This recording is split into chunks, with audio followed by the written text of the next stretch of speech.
नमस्कार, exam happy bike Jharkhand channel में आपका स्वागत है। तो दोस्तों जुड़ चुका हूं मैं यहां पर जेटेट परीक्षा 2025-26 की तैयारी को लेकर के। तो यदि आप झारखंड में झारखंड शिक्षक पात्रता परीक्षा में अपना परचम लहराना चाहते हैं, यदि आप सामाजिक विज्ञान या भाषा शिक्षक की तैयारी कर रहे हैं, तो आपको देखिए उस कड़ी के अंतर्गत आपको जो है भूगोल की तैयारी करना है। ठीक है, तो भूगोल का जो न्यू सिलेबस दिया गया है जेटेट का अभी, उसके आधार पर जो पहला चैप्टर आपका है वो है सौरमंडल। ठीक है, क्या है सौरमंडल? तो इसके लिए हम आपको जेसीईआरटी जैक की किताब का यहाँ पे दिख रहा है आपको अध्याय 1 यानी क्लास 6 का अध्याय 1 से लिया गया है।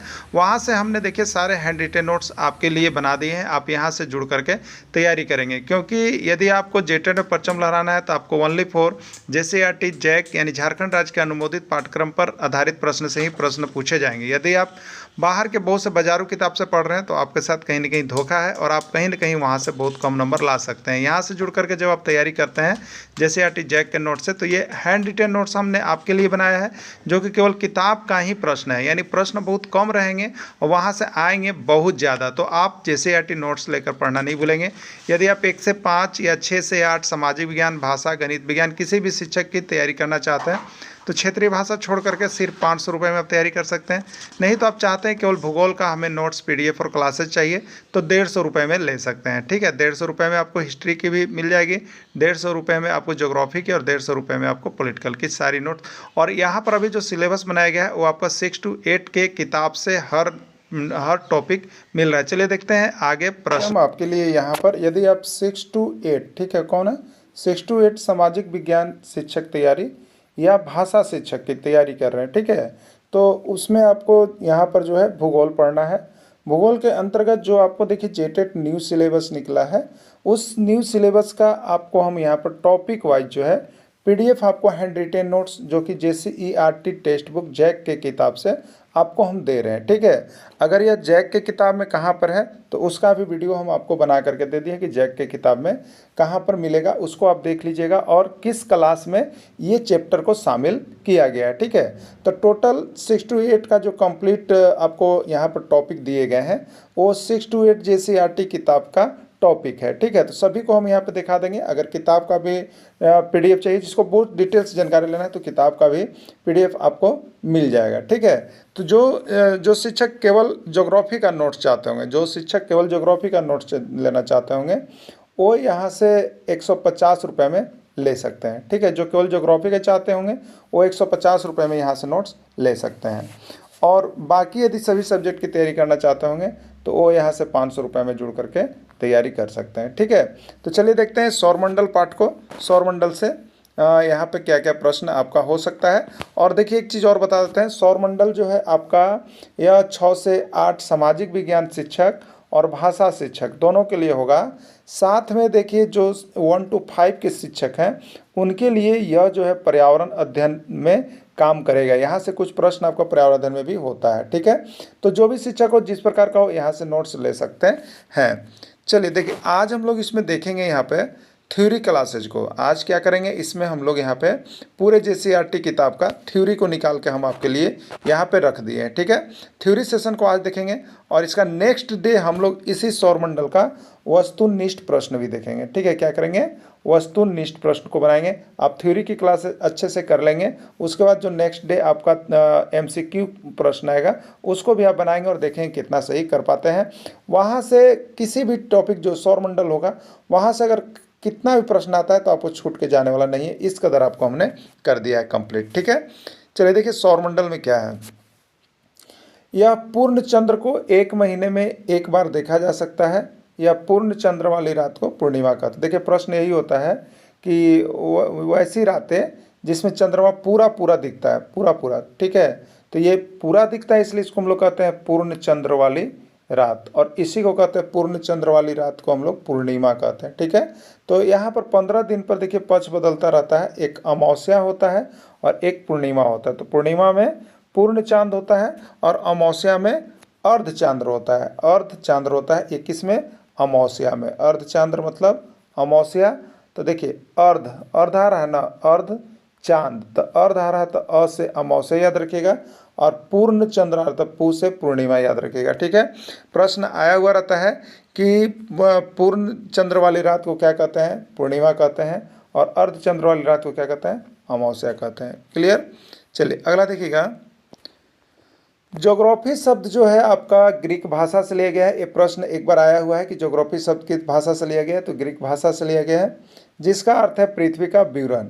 ठीक है, तो यहाँ पर देखिए ज्योग्राफी लिखा हुआ है। ज्योग्राफी में जियो का अर्थ होता है पृथ्वी और ग्राफिया का अर्थ होता है लिखना, यानी जो पृथ्वी के बारे में जिसमें लिखा हुआ है, पूरी जानकारी दी गई है पृथ्वी के बारे में, वो आपका ज्योग्राफी है। ठीक है, देखिए और कुछ इसमें जो इम्पोर्टेंट टॉपिक आपके जो देखिए, हम केवल आपके लिए जो है ना, जो यहाँ पर किताब में मेंशन किया गया है, नहीं तो आप अगर गाइड उड लेके पढ़ रहे होंगे तो उसमें देखिए बहुत बड़ा बड़ा और बहुत जो है कि आपको पढ़ना पड़ेगा और वहाँ से कुछ आएगा भी नहीं। तो हम क्या करते हैं कि आपका जो भी किताब है उस किताबी सेशन में से जो इंपॉर्टेंट मिला है केवल उतना ही है, यानी कम पढ़ना है और अधिक सफलता प्राप्त करना है। कम पढ़ना है, कम प्रश्न पढ़ के अधिक प्रश्न अगर एग्जाम में आना है तो जेसीईआरटी किताब और इस एंड रिटन नोट्स से ही आएगा, इससे बाहर कहीं कुछ आपको जाने वाला नहीं है। ठीक है, इसलिए परीक्षा में जाने से 2 दिन 3 दिन पहले भी समय बचा हुआ तो आप नोट्स एक नज़र देख करके ही जाइएगा। यहाँ से किसी भी तरह से आपको देखिए 20-30 प्रश्न आपके एग्जाम में भिड़ेंगे, जबकि आप गाइड उड लेके पढ़ रहे होंगे तो 1-2 प्रश्न आया तय तो वो भी नहीं आएगा। ठीक है, इसलिए आप जेसीईआरटी बुक का नोट्स पढ़ना कभी भी नहीं भूलिएगा। ठीक ना। देखिए अब यहाँ पर याद रखिएगा, ये जियोलॉजी, ठीक है, जियो है और ये है जियोमेट्री और ये है जियोवाइड। ठीक है, तो ये तीनों का प्रश्न आया हुआ है। जियोलॉजी में क्या होता है, जियोमेट्री में क्या होता है और जियोवाइड में क्या होता है। ठीक है, तो देखिए जियोलॉजी में पृथ्वी का अध्ययन किया जाता है, तो आपसे पूछेगा पृथ्वी का अध्ययन किया जाता है, वहाँ पर लिख देगा ज्योग्राफी, जियोलॉजी, जियोमेट्री, जियोवाइड। तो आपका आंसर क्या होगा, पृथ्वी का अध्ययन जियोलॉजी में किया जाता है।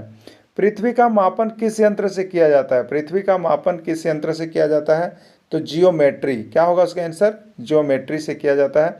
और पृथ्वी का आकार की संरचना कैसे पता की जाती है, तो जियोआइड से किया जाता है। तीनों नाम को याद रखिएगा। क्या नाम पड़ गया आपका, जियोलॉजी में पृथ्वी का अध्ययन किया जाता है, जियोमेट्री में पृथ्वी का मापन किया जाता है और जियोआइड में पृथ्वी के आकार के अनुरूप होता है। क्लियर। चलिए देखिएगा यहाँ पे नेक्स्ट पॉइंट। नेक्स्ट पॉइंट है सूर्य, चंद्रमा, तारे तथा वे सभी वस्तुएं जो रात के समय आसमान में चमकती है वो खगोलीय पिंड कहलाते हैं। ठीक है, कौन कौन, सूर्य हो गया, चंद्रमा हो गया, तारे हो गया तथा वे सभी वस्तुएं जो रात के समय आसमान में चमकती है, ये सभी क्या कहलाते हैं, खगोलीय पिंड कहलाते हैं। यानी सूर्य है, चंद्रमा है, तारे हैं, ये सभी एक खगोलीय पिंड है। हमारा सूर्य एक मध्य तारा है। देखिए यही प्रश्न बार बार आता है कि हमारा सूर्य है, बहुत बार हमारा सूर्य है।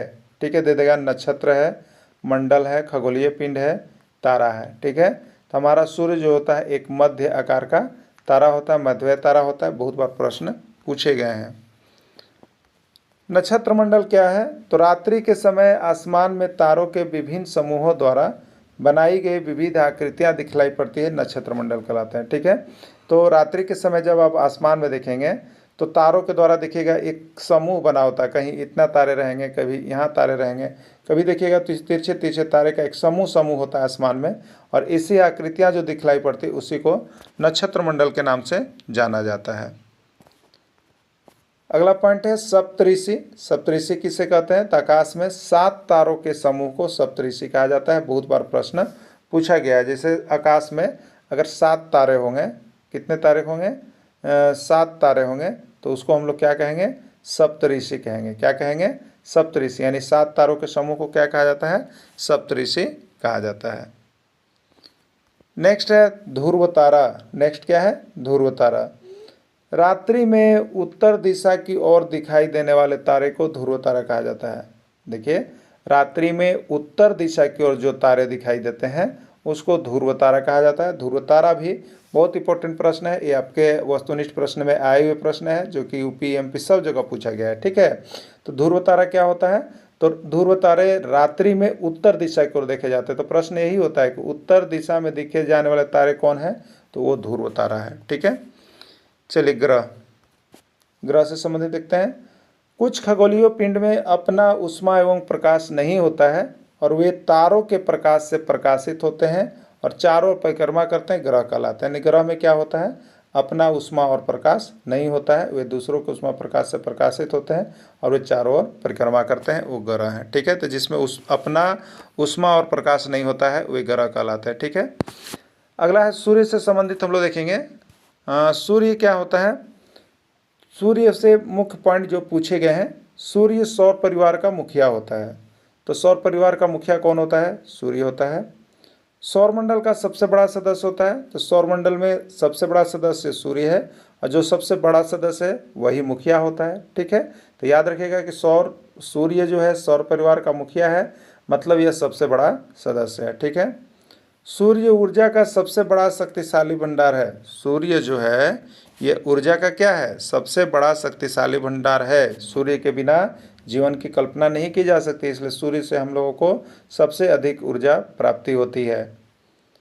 हमारा सूर्य हाइड्रोजन और हीलियम गैस का मिश्रण है। ये भी प्रश्न आता है कि सूर्य किन दो गैसों का मिश्रण है, तो सूर्य जो है हाइड्रोजन और हीलियम गैस का मिश्रण है। हाइड्रोजन का संकेत कब H होता है और हीलियम का संकेत He होता है रसायन शास्त्र में। ठीक है, तो हाइड्रोजन, कभी कभी हाइड्रोजन और हीलियम हिंदी में भी लिखा हुआ मिल सकता है, कभी कभी हाइड्रोजन और हीलियम संकेत में भी रह सकता है। तो हमारा सूर्य किन दो गैसों का मिश्रण है, हाइड्रोजन और हीलियम गैसों का मिश्रण है।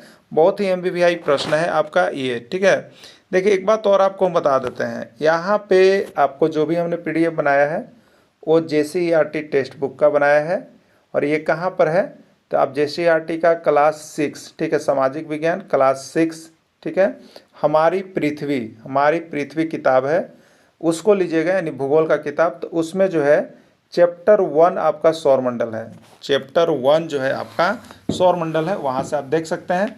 ऐसे तो हम आपको चैप्टर दिखा भी दिए हैं इसमें कि कहाँ से है क्या है, आप वहाँ से भी इसका और डिटेल्स देख सकते हैं। देखिए दूसरा फायदा क्या है, आप यहाँ से अगर तैयारी कर रहे हैं तो ये JCERT किताब से है। ठीक है, JCERT ने प्रश्न दिया और उसका आंसर मान लीजिए कि आपको गलत किया है, तो आप यहाँ से किताब का उठा के साक्ष्य दे सकते हैं। यहाँ से जो भी लिखा हुआ है साक्ष्य आप दे सकते हैं, क्योंकि JCERT का किताब में ही लिखा हुआ है और उसको मानना पड़ेगा। इसीलिए आप ऑथेंटिक किताब से JCERT का पढ़िएगा, वो गूगल का नहीं मानता है, किताब से देना पड़ता है आपको। ठीक है, जब भी कभी आपको कंप्लेन करना है तो इसलिए आप JCERT का पढ़िएगा, उसमें जो दिया है वो आपको ऑथेंटिक मान के देना है। अगर नहीं मानती है तो आप उस किताब को दे सकते हैं, दिखा सकते हैं। ठीक है, देखिए अभी वर्तमान में सौरमंडल में ग्रहों की संख्या 8 है। अब ये पूछा है कि सौरमंडल में ग्रहों की संख्या कितनी है या ग्रहों की संख्या कितनी है, तो आपका आंसर होगा 8। इसके पहले ग्रहों की संख्या 9 थी, इसके पहले ग्रहों की संख्या 9 थी। प्लूटो को ग्रह की श्रेणी से हटने कारण अब वर्तमान में 8 ग्रह है। तो पहले प्लूटो को लेकर के 9 थे, अब प्लूटो को हटा दिया गया। 2006 ईस्वी में प्लूटो को ग्रह की श्रेणी से हटाया गया, यानी 2006 के बाद अब ग्रहों की संख्या 8 रह गई है और 2006 तक कितने थे, 9 थे। ठीक है, चलिए सूर्य से दूरी के अनुसार ग्रह का क्रम, सूर्य से दूरी के अनुसार एक ग्रह का क्रम है आपका। देखिए सबसे पहले होता है बुध, फिर शुक्र, फिर पृथ्वी, फिर मंगल, बृहस्पति, शनि, यूरेनस या अरुण, नेपच्यून या वरुण। ये सूर्य से दूरी के अनुसार दिए हैं। ठीक है, तो आपसे पूछेगा तो सूर्य यहाँ सूर्य है और सूर्य से दूरी के अनुसार ही चल रहा है। सूर्य के सबसे निकट का ग्रह कौन है, तो बताइए सबसे पहले कौन पड़ा, बुध, वही निकट हुआ, तो सूर्य के निकट का ग्रह बुध है। ठीक है, अब देखिए पृथ्वी के निकट का ग्रह कौन है, आपसे पूछ देगा पृथ्वी के निकट का ग्रह कौन है, आपसे पूछेगा। ठीक है, तो पृथ्वी के निकट का ग्रह कौन हो जाएगा, आपका शुक्र हो जाएगा। ठीक है, सूर्य से सबसे दूर का ग्रह कौन है, तो सबसे दूर कौन पड़ा, देखिए सबसे दूर वरुण पड़ा है, नेपच्यून। तो सूर्य से सबसे दूर का ग्रह नेपच्यून है। किसके अनुसार, तो दो तरह से प्रश्न पूछा जाता है। देखिए एक दूरी के अनुसार याद रखिएगा और एक आकार के अनुसार याद रखिएगा, दोनों अलग अलग है। ठीक है, आकार के अनुसार, इसी को हम लोग कन्वर्ट कर लेंगे कि दूरी के अनुसार कौन होगा, आकार के। तो अभी हम आपको क्या बता रहे हैं, दूरी के अनुसार आप देख रहे हैं। ठीक है, तो सूर्य से सबसे दूर का ग्रह वरुण है। देखिए अब क्या है कि सूर्य की दूरी के अनुसार प्रथम 4 ग्रह, सूर्य की दूरी के अनुसार प्रथम 4 ग्रह, तो प्रथम 4 ग्रह कौन हो गए, बुध, शुक्र, पृथ्वी और मंगल। ये प्रथम 4 ग्रह, शुरू से प्रथम 4 ग्रह को आंतरिक ग्रह कहते हैं, शुरू से प्रथम 4 ग्रह को आंतरिक ग्रह कहते हैं। ठीक है, और सूर्य की दूरी के अनुसार, सूर्य की दूरी के अनुसार अंतिम से 4 ग्रह को वायु ग्रह कहते हैं। तो अंतिम से, तो देखिए शुरू से 4 हो गया ना, बुध, शुक्र, पृथ्वी और मंगल, ये 4 हो गया। अब मंगल के बाद क्या पड़ता है, बृहस्पति, शनि, यूरेनस और नेपच्यून। तो बृहस्पति, शनि, यूरेनस और नेपच्यून, ठीक है, ये उसके बाद हो गए अंतिम से 4। तो इसको हम लोग वाह्य ग्रह कहते हैं। इसको हम लोग क्या कहते हैं, वाह्य ग्रह कहते हैं। तो आंतरिक ग्रह वाह्य ग्रह को छांट लीजिएगा। शुरू से प्रथम 4 गो आंतरिक ग्रह और उसके बाद वाला 4 गो वाह्य ग्रह होते हैं, ठीक है। चलिए, शुक्र ग्रह के बारे में बहुत ज़्यादा प्रश्न आता है, उसको आप लोग देख लीजिएगा यहाँ पे। शुक्र ग्रह सौरमंडल का सबसे गर्म ग्रह, याद रखिएगा, सौरमंडल का सबसे गर्म ग्रह शुक्र को माना जाता है। और शुक्र को बहुत सारा उपाधि दिया गया है। यहीं से एक प्रश्न होता है, शुक्र ग्रह को बहुत सारा उपाधि दिया गया है, बहुत ही अच्छा ग्रह होने के कारण। तो शुक्र को सुबह का तारा, शुक्र को साय का तारा, शुक्र को भोर का तारा, शुक्र को पृथ्वी की जुड़वा बहन और शुक्र को पृथ्वी की भगनी। इतना से एक प्रश्न आपको पूछता है, ठीक है। तो सूर्य का विभिन्न यहाँ पर उपनाम दिया गया है। ये याद रखिएगा कि सुबह का तारा किसको कहा जाता है, शुक्र को। साय का तारा किसको कहा जाता है, शुक्र को। भोर का तारा किसको कहा जाता है, शुक्र को। पृथ्वी की जुड़वा बहन किसको कहा जाता है, शुक्र को। पृथ्वी की भगनी शुक्र को। जुड़वा ग्रह किसको, शुक्र को। सब ये शुक्र का उपाधि बहुत ज़्यादा मिला हुआ है, इसको देख करके ही आप लोग जाइएगा, ठीक है। और इस ग्रह की एक और मुख्य विशेषता है कि इस ग्रह को सूर्योदय से पहले एवं सूर्यास्त के बाद देखा जाता है। क्लियर। देखिए, आपको हम बता देते हैं, सामाजिक विज्ञान का इस कदर आपको नोट्स बनाया हुआ है कि आप यहाँ से केवल देखे जाइएगा 6 to 8। तो आपका 6 to 10 तक का JCERT बुक का नोट्स यहाँ पर अवेलेबल है। अगर आप चाहते होंगे कि 6 to 10 तक का हम कंप्लीट नोट्स JCERT किताब का देख लें, तो आप यहाँ से नोट्स ले सकते हैं। प्रत्येक सब्जेक्ट का नोट्स, ज्योग्राफी का आपको 150 में मिलेगा, हिस्ट्री का आपको 150 में मिलेगा, और यहाँ पर जो पॉलिटिकल है उसका 100 रुपये में आपको मिलेगा, ठीक है।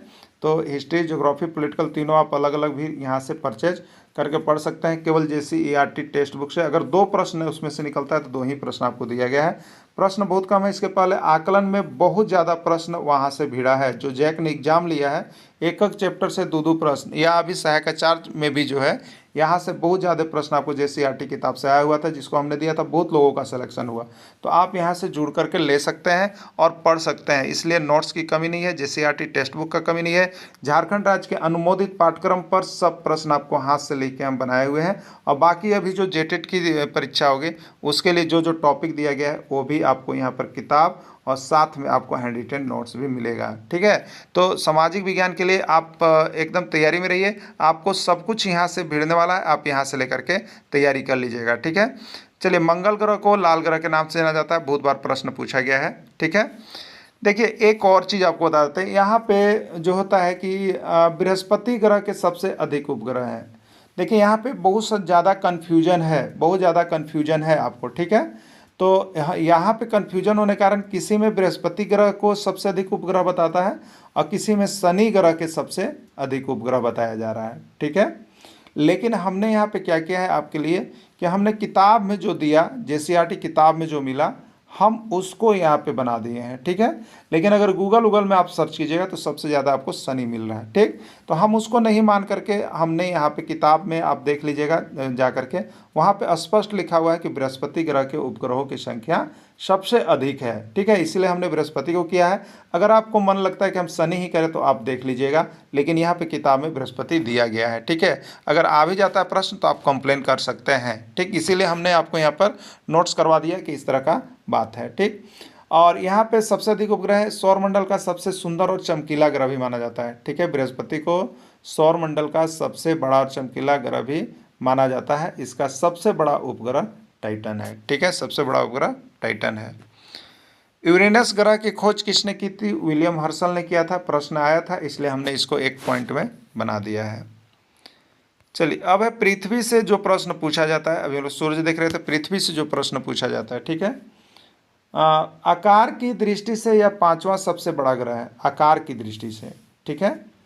और सूर्य से दूरी के अनुसार यह 3रा सबसे बड़ा ग्रह है। सूर्य से दूरी के अनुसार यह 3रा सबसे बड़ा ग्रह है। याद रखिएगा, 2 दृष्टि से हम देखते हैं, एक आकार की दृष्टि से और एक यहाँ पर दूरी के अनुसार, ठीक है। तो दूरी के अनुसार अभी सीरीज हमने आपको बता दिया। सबसे पहले बुध है, फिर शुक्र है, फिर पृथ्वी है, फिर मंगल है, फिर बृहस्पति है, फिर शनि है, फिर यूरेनस है, फिर नेपच्यून है। ठीक है, इस तरह से आपको बना हुआ है। तो सूर्य से दूरी के अनुसार बुध, शुक्र, पृथ्वी। ठीक है, तो दूरी के अनुसार ये कितने स्थान पर है? तीसरा। सूर्य से दूरी के अनुसार यह तीसरा सबसे बड़ा ग्रह। देखिए आपसे इसमें ऐसे भी पूछता है, जैसे आप सूर्य की दूरी के अनुसार बना लिए ना, बुध बनाए पहला, सबसे पहला, फिर बुध शुक्र, पृथ्वी, मंगल, बृहस्पति, शनि। ठीक है, बुध शुक्र पृथ्वी मंगल बृहस्पति शनि, अरुण और वरुण। ठीक है, तो यहाँ पर पूछ देगा कि सूर्य की दूरी के अनुसार चौथा सबसे बड़ा ग्रह कौन है। तो सूर्य की दूरी के अनुसार ये पहला, ये दूसरा, ये तीसरा, ये चौथा। चौथा में कौन आएगा? मंगल। अब पूछेगा सूर्य की दूरी के अनुसार जो आपका है कि पांचवा कौन है? बुध शुक्र पृथ्वी मंगल बृहस्पति। तो पांचवा कौन हो जाएगा? बृहस्पति हो जाएगा। ठीक है, और छठा कौन हो जाएगा? शनि। और सातवां कौन हो जाएगा? अरुण। और आठवां कौन हो जाएगा? वरुण। तो इसके लिए इसको एकदम याद रख लीजिएगा, कभी दूसरा कभी तीसरा पूछ सकता है। ठीक है, तो ये दूरी के अनुसार हम लोग देख लिए, आकार के अनुसार आगे हम आपको दिखाएंगे। ठीक है, पृथ्वी के सबसे निकट ग्रह बुध है। चलिए, अंतरिक्ष से देखने पर पृथ्वी नीले रंग की दिखाई पड़ती है। अंतरिक्ष वाला याद रख लीजिएगा, अंतरिक्ष वाला याद रखिएगा। ठीक है, अंतरिक्ष मतलब जब आप अंतरिक्ष में है, आकाश में है, और वहाँ से पृथ्वी की ओर अगर अंतरिक्ष यात्री देखेगा तो इसको पृथ्वी कैसा दिखाई देगा? नीला। क्लियर? इसको कैसा दिखाई देगा? नीला, क्योंकि पृथ्वी का 2/3 भाग जो है जल से घिरा हुआ है। जल से घिरे होने के कारण पृथ्वी कैसा दिखाई देगी? नीला दिखाई देगी। कब? जब आप अंतरिक्ष में हैं और पृथ्वी की ओर देख रहे हैं तब। देखिए यहाँ पर कन्फ्यूजन मत कीजिएगा। ठीक है, लेकिन जब आप अंतरिक्ष यात्री को, अंतरिक्ष पृथ्वी पर है और अंतरिक्ष को देख रहे हैं, अभी अंतरिक्ष में नहीं पहुँचे, पृथ्वी से अंतरिक्ष की ओर जा रहे हैं, और आप उस समय पृथ्वी से अंतरिक्ष की ओर देखेंगे तो उस समय अंतरिक्ष कैसा दिखाई पड़ेगा? आपको काला दिखाई पड़ेगा अंतरिक्ष यात्री को। ये दोनों प्रश्न आपका आता है। ठीक है, अब देखिए, पृथ्वी को नीला ग्रह कहते हैं। पृथ्वी को कौन सा ग्रह कहते हैं? नीला ग्रह कहते हैं। 100% MBBI प्रश्न जो बार बार आता है, नीला ग्रह के नाम से जानते हैं पृथ्वी। हो सके आपके एग्जाम में आ जाए, क्योंकि सभी राज्य के एग्जाम में आया हुआ है। ठीक है, अब देखिए यहाँ पे है, पृथ्वी का एकमात्र उपग्रह कौन है? आपसे पूछेगा पृथ्वी का एकमात्र उपग्रह कौन है। ठीक है, तो पृथ्वी का एकमात्र उपग्रह कौन है? चंद्रमा है। ठीक है, कौन है? चंद्रमा है। क्लियर? चलिए नेक्स्ट देखते हैं। अब चंद्रमा पर आधारित प्रश्न है। चंद्रमा पृथ्वी का एकमात्र उपग्रह है। ठीक है, चंद्रमा जो है पृथ्वी का एकमात्र उपग्रह है। ठीक, तो पृथ्वी का एकमात्र उपग्रह कौन है? चंद्रमा है, या चंद्रमा क्या है? पृथ्वी का एकमात्र उपग्रह है। क्लियर? चलिए अगला देखते हैं। यहाँ पे चंद्रमा का व्यास पृथ्वी के व्यास का लगभग 1/4 है। चंद्रमा का व्यास क्या है? चंद्रमा का जो व्यास है वो पृथ्वी के व्यास का लगभग 1/4 है। ये भी प्रश्न आपका वस्तुनिष्ठ में विभिन्न राज्यों में पूछा गया है। चंद्रमा पृथ्वी का एक चक्कर लगभग 27 दिनों में पूरा करता है। एक जगह ये भी प्रश्न आया हुआ है, इसलिए हमने इसको नोट्स में डाल दिया है। चंद्रमा के प्रकाश को पृथ्वी तक पहुंचने में 1.3 सेकेंड यानी 1 मिनट 3 सेकेंड लगता है। 1 मिनट 3 सेकेंड लगता है। ठीक है, चंद्रमा के प्रकाश को पृथ्वी तक पहुंचने में कितना लगता है? 1 मिनट 3 सेकेंड का समय लगता है। चलिए अब ग्रहण पर आ जाइए। ग्रहण से भी प्रश्न पूछे गए हैं, बहुत बार पूछे गए हैं। ग्रहण पर आधारित प्रश्न है। तो ग्रहण 2 प्रकार के आपके होंगे, एक को हम कहेंगे सूर्य ग्रहण और एक को हम कहेंगे चंद्र ग्रहण। ठीक है, एक को कहेंगे सोलर एक्लिप्स और एक को कहेंगे लूनर एक्लिप्स। सूर्य ग्रहण और चंद्र ग्रहण। ठीक है, चलिए सूर्य ग्रहण को समझिएगा। सूर्य ग्रहण क्या होता है? तो ये छोटे निकलते हैं और ये बहुत बड़े विशाल होते जाते हैं ना। तो आप लोग अपने अपने घर में समी का पेड़ देखे होंगे, समी का पेड़ जो कि पूजा पाठ में हम लोग यूज करते हैं। वो भी क्या होता है? इस तरह का होता है, पूरा ऊपर की ओर फैलता है ना। तो सूर्य ग्रहण के लिए आप समी का पेड़ याद रख लीजिएगा। इसी पर सूर्य ग्रहण से कैसा भी प्रश्न पूछेगा आपको क्लियर हो जाएगा। ठीक है, तो चलिए सूर्य ग्रहण है, समी याद रखेंगे। समी में SME होगा। S का मतलब सन यानी सूर्य होता है, M का मतलब मून यानी चंद्रमा होता है, और E में E से अर्थ यानी पृथ्वी होता है। याद हो गया ना? तो पहले सूर्य है, फिर चंद्रमा है और फिर पृथ्वी है। क्लियर? तो आपसे प्रश्न यही केवल रहेगा कि सूर्य ग्रहण कब लगता है। सूर्य ग्रहण कब लगता है? ठीक है, तो देखिए इस पे जितने सारे लॉजिक बनेंगे वही रहेंगे, उससे बाहर नहीं रहता है। तो देखिए अब हम कहते हैं कि सूर्य ग्रहण कब लग सकता है, तो हम कह सकते हैं, पहला कह सकते हैं चंद्रमा। देखिए चंद्रमा, चंद्रमा पहला लिख सकते हैं जब चंद्रमा, बीच वाला को लेकर चलेंगे, पहले बीच वाला को, जब चंद्रमा सूर्य और पृथ्वी के बीच आ जाता है, ये पहला कंडीशन में हम लिख सकते हैं। दूसर का बार कोई एक आदमी न हो रहा है तो वो कह सकता है जब चंद्रमा पृथ्वी और सूर्य के बीच आ जाता है। दो गो यही हो गया, दो गो हुआ कि नहीं हुआ। आप देखिए पहला हुआ कि जब चंद्रमा, इधर से स्टार्ट किया, जब चंद्रमा सूर्य और पृथ्वी के बीच हो। कोई आदमी बोलेगा नहीं, जब चंद्रमा पृथ्वी और सूर्य के बीच हो। तो ये दो ऑप्शन हो गया, तो दोनों में कोई भी रहेगा सही है। यहाँ पे आप देख के उसको ऑप्शन को ढूंढिएगा कि क्या सही हो सकता है। देखिए और क्या कहा जा सकता है, दो दो ऑप्शन आपने देखा। अब तो दोनों ऑप्शन को देखिए, यहाँ पे हमने लिखा है कि सूर्य ग्रहण कब लगता है। अभी हुआ कि कोई आदमी कहेगा कि चंद्रमा किसके बीच आता है, पृथ्वी और सूर्य के बीच, और दूसरा आदमी आएगा तो कहेगा नहीं, चंद्रमा जो है ये जस्ट उल्टा, सूर्य और पृथ्वी की चीज़। अब पृथ्वी सूर्य बोल रहे हैं, कोई सूर्य पृथ्वी, तो ठीक है, बीच इधर से भी देखा जा सकता है, इधर से भी देखा जाता है, तो पृथ्वी और सूर्य के बीच आ जाता है। ये दोनों ऑप्शन आपको समझ में आ गया। अब देखिए अगला हो जाएगा कि अगला कोई कहेगा, इसी में कोई क्या कह सकता, और आप कह सकते हैं, और आप इसमें कह सकते हैं कि सूर्य और पृथ्वी, सूर्य और पृथ्वी के बीच में जब चंद्रमा आ जाता है, ये भी हम कह सकते हैं कि सूर्य और चंद्रमा के बीच में जब पृथ्वी आती है तब आपको सूर्य ग्रहण लगेगा। ठीक है, सूर्य और पृथ्वी के बीच में चंद्रमा आ जाती है, सूर्य और पृथ्वी के बीच में चंद्रमा आ जाती है तो भी आपको सूर्य ग्रहण लगेगा। ठीक है, और एक व्यक्ति क्या कर सकते हैं, तो दूसरे व्यक्ति कह सकते हैं कि नहीं, पृथ्वी और सूर्य के बीच में चंद्रमा, कोई इधर और इधर से कोई इधर से बोलना शुरू करेगा और ये बीच में आएगा, कोई इधर से बोलेगा ये, यानी इसमें क्या गो ऑप्शन आया, तो 4 ऑप्शन आपको आ जा रहा है। ठीक है, तो इसी पर आप देख लीजिएगा। तो यहाँ पे 2 ऑप्शन था, देखिए यहाँ पे आ गया। कोई बोल रहा है कि सूर्य और पृथ्वी के बीच में चंद्रमा आएगा, तो कोई बोलेगा जस्ट उल्टा कि पृथ्वी और सूर्य के बीच में चंद्रमा आएगा। तो इसी तरह से आपको सूर्य ग्रहण लगता है। तो ठीक है, तो सूर्य ग्रहण में चंद्रमा बीच में रहता है, याद रखिएगा। ठीक है, क्या रहता है, शमी का पेड़ है, चंद्रमा बीच में रहता है। चलिए चंद्र ग्रहण देख लीजिएगा। चंद्र ग्रहण, चंद्रमा का आकार सेम के समान होता है। अर्ध चंद्र वाली रात देखते हैं ना, अर्ध चंद्र वाली रात जिसको हम लोग क्या कहते हैं, अमावस्या, तो उसमें ऐसे रहता है। और सेम घर में लगाते हैं ना, सेम खाते हैं कि नहीं, आप लोग खाते हैं, सेम खाते हैं ना, तो वह सेमवा की याद कर लीजिएगा। ठीक है, तो सेम याद रखिएगा, कॉमन। तो ये आकार बनाए हैं चंद्रमा के, तो चंद्रमा, तो सेम याद रखिएगा चंद्रमा, और शमी याद रखिएगा सूर्य, शमी याद रखिएगा सूर्य, और सेम याद रखिएगा कि चंद्रमा होता है। ठीक है, चलिए अभी चंद्रमा से क्या होगा, तो वही तरह से फिर होगा।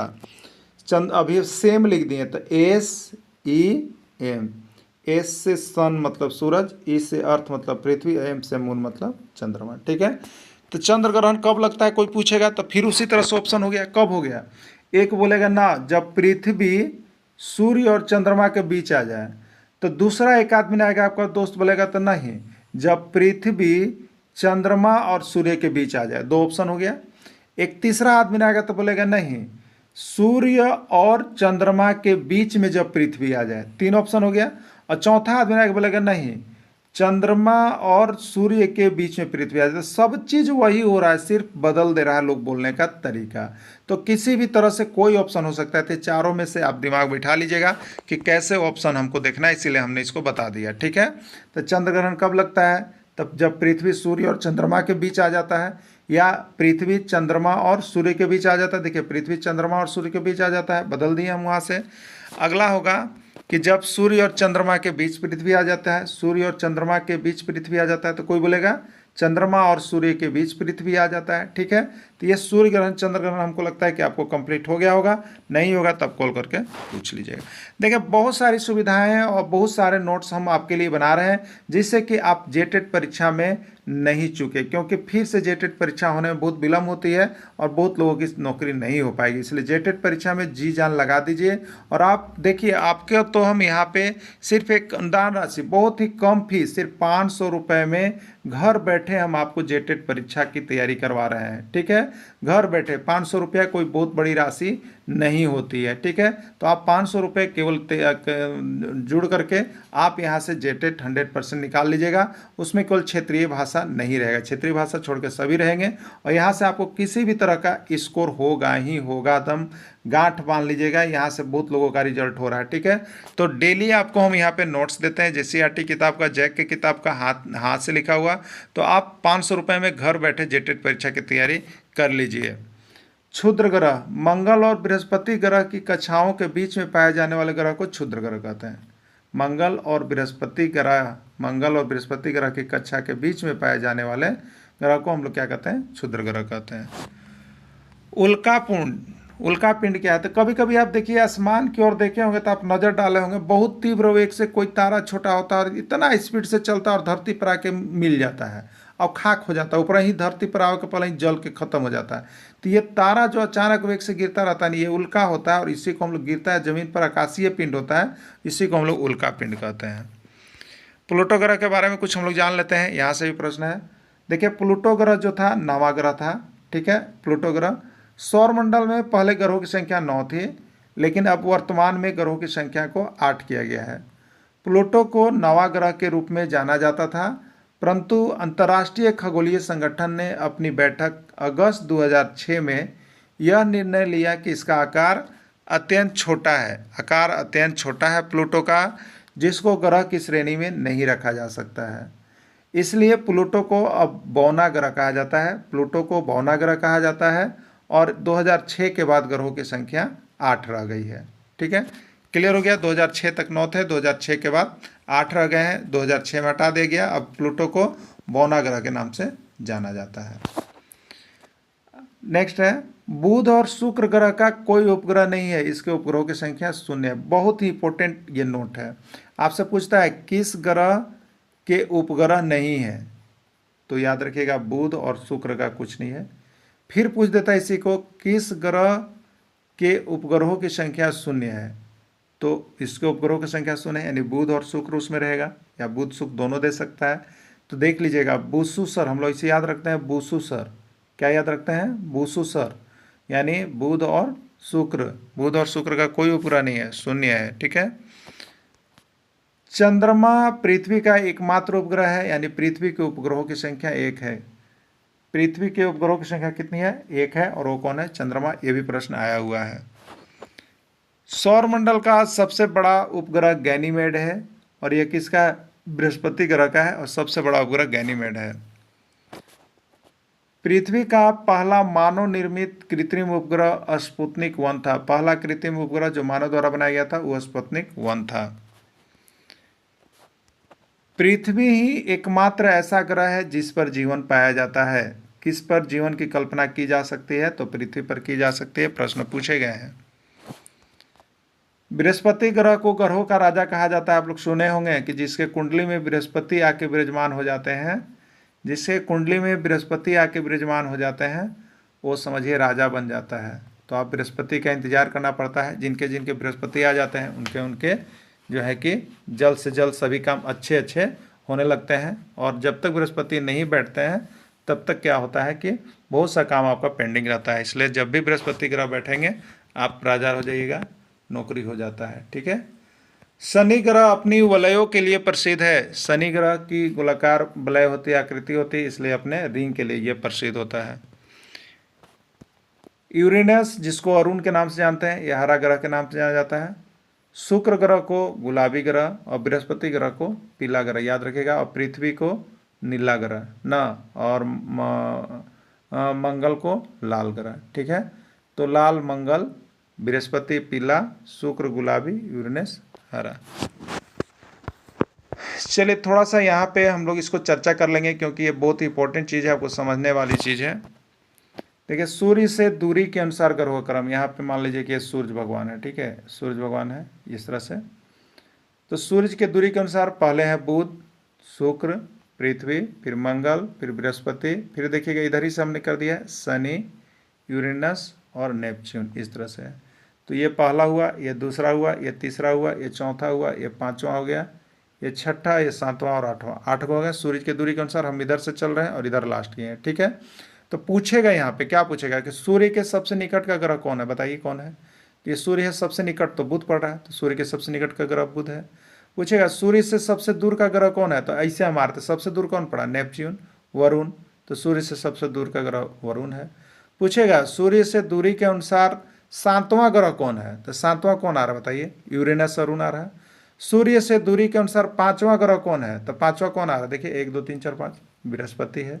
सूर्य के दूरी के अनुसार तीसरा ग्रह कौन है, तो तीसरा कौन आ रहा है, 1 2 3, पृथ्वी आ रहा है, पृथ्वी है। तो इसलिए इसको याद करना नेसेसरी हो जाता है, कभी दूसरा पूछ देगा, कभी तीसरा पूछ देगा, कभी सबसे निकट पूछ देगा, कभी सबसे दूर पूछ देगा, कभी सातवां पूछ देगा। तो आप क्या कीजिएगा, इसको रटिएगा नहीं, रटना नहीं है, ठीक है। इसको इस तरह से सीरीज बना के दिमाग में बैठा लीजिएगा, ठीक है। चलिए, जब आप इसको याद किए हैं, सूर्य से दूरी के अनुसार जब आप याद कर लिए कोई एगो, तो वो आकार के अनुसार भी आप याद कर लीजिएगा। अभी आपको बताते हैं, जस्ट इसका उल्टा चलता है, ठीक है। आइए आकार के अनुसार देखते हैं। आकार के अनुसार ग्रह का क्रम क्या है, तो बृहस्पति, शनि, एरोनस, नेपच्यून, ठीक है। उसके बाद है पृथ्वी, शुक्र, मंगल, बुध। आप देखिए पृथ्वी, शुक्र, मंगल, बुध। आप यहाँ पे अभी करते थे ना, क्या करते थे, बुध, शुक्र, ठीक है। अभी आप कर रहे थे यहाँ पे देखिए बुध, शुक्र, पृथ्वी, मंगल, बृहस्पति, शनि, शनि। यहाँ देखिए यहाँ से कट जाइएगा, बुध, शुक्र, पृथ्वी, मंगल। आकार के अनुसार जब चलेगा तो यहाँ से स्टार्ट कीजिएगा, यही चीज़ सीरीज, बृहस्पति, शनि, एरुणस, अरुण, ये पहला, ये दूसरा, ये तीसरा, ये चौथा, यहाँ पे आ जाइएगा। फिर यहाँ पे बदल जाएगा, ये पृथ्वी, ठीक है। फिर पाँचवा नंबर पर पृथ्वी आ जाएगा। उसी तरह से अल्टरनेट हम लोग यहाँ पर कर लेते हैं, देखिए है ना, बृहस्पति ये लगातार है, शनि, एरुणस और नेपच्यून। ये आकार की दृष्टि से ये कौन था, पाँचवा, छठा, सातवां, आठवां था, पाँचवा, छठा, सातवां, आठवां था। इसी को पाँचवा को पहला कर लेना है आकार में, दूसरा, तीसरा और चौथा। फिर यहाँ से बदल जाइएगा, फिर पृथ्वी हो जाएगा, शुक्र हो जाएगा, मंगल और बुध। इसको देख लीजिएगा और इसको यहाँ पे नंबरिंग कर लीजिएगा। तो ये इसलिए ज़रूरी है, आपको पूछेगा कि सूर्य के आकार के अनुसार दूसरा सबसे बड़ा कौन है, शनि, तीसरा कौन है, एरुणस, सूर्य के अनुसार यहाँ पर पांचवा बड़ा ग्रह कौन है, तब पृथ्वी, पूछता है ना। तो ये सीरीज को समझ के याद कर लीजिए, एक बार आपको यहाँ से प्रश्न जो रहेगा वो हो जाएगा, ठीक है। तो देखिए आज हम लोग यहाँ पे सौर मंडल का जितना भी था लगभग वस्तुनिष्ठ प्रश्न को हम लोग यहाँ पे नेक्स्ट में देखेंगे। आज थ्योरी की जो क्लासेस थी वो आपकी कंप्लीट कर दी गई है, ठीक है। तो आपका देखिए सामाजिक विज्ञान और भाषा शिक्षक, सामाजिक विज्ञान और भाषा शिक्षक दोनों को ये चीज पढ़ना है, ठीक है। और साथ में 1 to 5 के शिक्षक है तो उनको भी ये पर्यावरण अध्ययन के अंतर्गत देखना है। तो आप सभी इस टॉपिक को अच्छे से देख के जाइएगा।